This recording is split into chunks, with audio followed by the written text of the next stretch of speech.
विष्णु पुराण प्रथम अंश 11वां अध्याय। ध्रुव का वनगमन और मरीचि आदि ऋषियों से भेंट।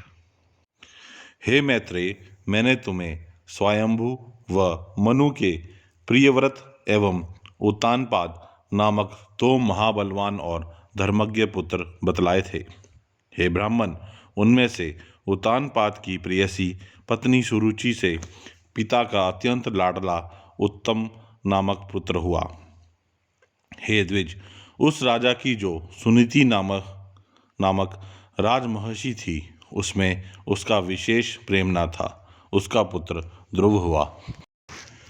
एक दिन राज सिंहासन पर बैठे हुए पिता की गोद में अपने भाई उत्तम को बैठा देख ध्रुव की इच्छा भी गोद में बैठने की हुई, किंतु राजा ने अपनी प्रेयसी सुरुचि के सामने गोद में चढ़ने के लिए उत्कंठित होकर प्रेमवश आए हुए उस पुत्र का आदर नहीं किया। अपनी सौत के पुत्र को गोद में चढ़ने के लिए उत्सुक और अपने पुत्र को गोद में बैठा देख सुरुचि इस प्रकार कहने लगी, अरे लल्ला, बिना मेरे पेट से उत्पन्न हुए किसी अन्य स्त्री का पुत्र होकर भी तू व्यर्थ क्यों ऐसा बड़ा मनोरथ करता है?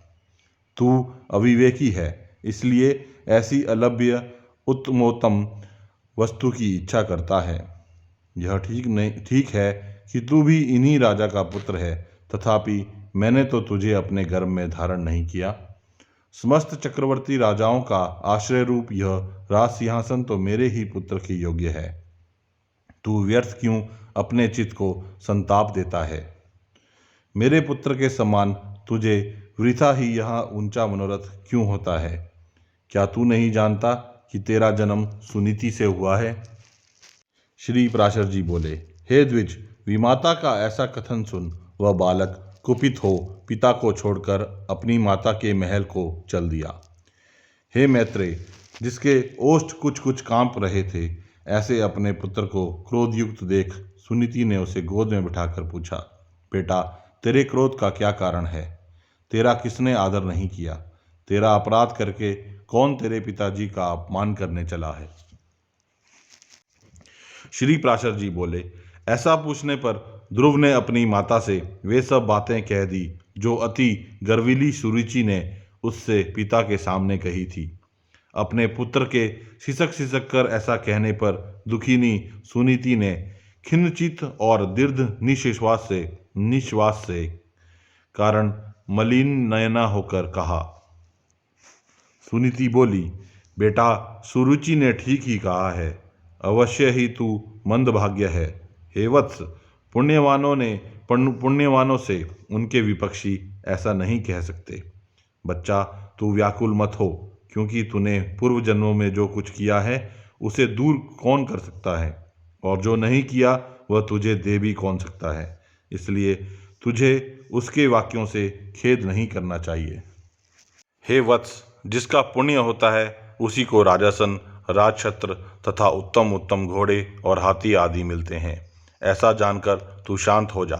अन्य जन्मों से किए हुए पुण्य कर्मों के कारण ही सुरुचि में राजा की सुरुचि है, और पुण्य ही ना होने से ही मुझ जैसी स्त्री केवल भ्राया है। उसी प्रकार उसका पुत्र उत्तम भी बड़ा पुण्यपुंज संपन्न है, और मेरा पुत्र तो ध्रुव मेरे समान ही अल्प पुण्यवान है। तथापि बेटा, तुझे दुख नहीं होना चाहिए, क्योंकि जिस मनुष्य को जितना मिलता है वह अपनी ही पूंजी में मगन रहता है। और यदि सुरुचि के वाक्यों से तुझे अत्यंत दुख ही हुआ है, तो सर्व फलदायक पुण्य के संग्रह करने का प्रयत्न कर। तू सुशील, पुण्यात्मा, प्रेमी और समस्त प्राणियों के हितैषी बन, क्योंकि जैसे नीची भूमि की ओर ढलकता हुआ जल अपने आप ही पात्र में आ जाता है, वैसे ही सत्पात्र मनुष्य के पास स्वतः ही समस्त संपत्तियां आ जाती हैं। ध्रुव बोला, माताजी, तुमने मेरे चित्त को शांत करने के लिए जो वचन कहे हैं, वे दुर्वाक्यों से बिंधे हुए मेरे हृदय में तनिक भी नहीं ठहरते। इसलिए मैं तो अब वही प्रयत्न करूंगा जिससे संपूर्ण लोकों में आदरणीय सर्वश्रेष्ठ पद को प्राप्त कर सकूं। राजा की प्रेयसी तो अवश्य सुरुचि ही है और मैंने उसके उदर से जन्म भी नहीं लिया है। तथापि हे माता, अपने गर्भ में बड़े हुए मेरा प्रभाव भी तुम देखना। उत्तम जिसको उसमें अपने गर्भ में धारण किया है मेरा भाई ही है। पिता का दिया हुआ राजासन वही प्राप्त करे, भगवान करे ऐसा ही हो। माताजी, मैं किसी दूसरे के दिए हुए पद का इच्छुक नहीं हूँ। मैं तो अपने पुरुषार्थ से ही उस पद की इच्छा करता हूँ जिसको पिताजी ने भी नहीं प्राप्त किया है। श्री प्राशर जी बोले, माता से इस प्रकार कहे ध्रुव उसके महल से निकल पड़ा और फिर नगर से बाहर आकर बाहरी उपवन में पहुंचा। वहां ध्रुव ने पहले से ही आए हुए 7 मुनीश्वरों को कृष्ण मार्ग चरम के बिछौनों से युक्त आसनों पर बैठे देखा। उस राजकुमार ने उन सबको प्रणाम कर अति नम्रता और समुचित अभिवादन पूर्वक उनसे कहा। ध्रुव ने कहा, हे महात्माओं, मुझे आप सुनीति से उत्पन्न हुआ राजा उत्तानपाद का पुत्र जाने। मैं आत्मग्लानि के कारण आपके निकट आया हूँ। ऋषि बोले, राजकुमार, अभी तो तू 4-5 वर्ष का ही बालक है। अभी तेरे निर्वेद का कोई कारण नहीं दिखाई पड़ता। तुझे कोई चिंता का विषय भी नहीं है, क्योंकि अभी तेरे पिताजी जिंदा हैं। और हे बालक, तेरी कोई इष्ट वस्तु खो गई हो ऐसा भी हमें दिखाई नहीं देता, तथा हमें तेरे शरीर में भी कोई व्याधि नहीं दिख पड़ती। फिर बता, तेरी ग्लानि का क्या कारण है? श्री प्राशर जी बोले, तब सुरुचि ने उससे जो कुछ कहा था वह सब उसने कह सुनाया। उसे सुनकर वे ऋषिगण आपस में इस प्रकार कहने लगे, अहो, छात्र तेज कैसा प्रबल है, जिससे बालक में भी इतनी अक्षमा है कि अपनी विमाता का कथन उसके हृदय से नहीं टलता। हे क्षत्रिय कुमार, इस निर्वेद के कारण तूने जो कुछ करने का निश्चय किया है, यदि तुझे रुचे तो वह हम लोगों से कह दे। और हे अतुल्य तेजस्वी, यह भी बता कि हम तेरी क्या सहायता करें, क्योंकि हमें ऐसा प्रतीत होता है कि तू कुछ कहना चाहता है। ध्रुव ने कहा, हे द्विजश्रेष्ठ, मुझे ना तो धन की इच्छा है और ना राज्य की। मैं तो केवल एक उसी स्थान को चाहता हूँ जिसको पहले कभी किसी ने ना भोगा हो। हे मुनिश्रेष्ठ, आपकी यही सहायता होगी कि आप मुझे भली प्रकार यह बता दें कि क्या करने से वह सबसे अग्रगण्य स्थान प्राप्त हो सकता है। मरीचि बोले, हे राजपुत्र, बिना गोविंद की आराधना किए मनुष्य को वह श्रेष्ठ स्थान नहीं मिल सकता। अतः तू श्री अच्युत की आराधना कर। अत्रि बोले, जो प्रकृति आदि से भी परे हैं, वे परम पुरुष जनार्दन जिससे संतुष्ट होते हैं, उसी को वह अक्षय पद मिलता है। यह मैं सत्य सत्य कहता हूँ। अंगिरा बोले, यदि तू अंग्रस्थान का इच्छुक है तो जिन अव्ययात्मा अच्युत्य में यह संपूर्ण जगत ओतप्रोत है, उस गोविंद की ही आराधना कर।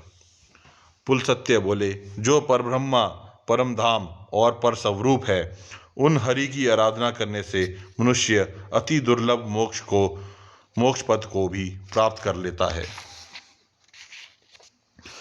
पुलह बोले, हे सुव्रत, जिन जगतपति की आराधना से इंद्र ने अत्युत्तम इंद्र पद प्राप्त किया है, तू उन यज्ञपति भगवान विष्णु की आराधना कर।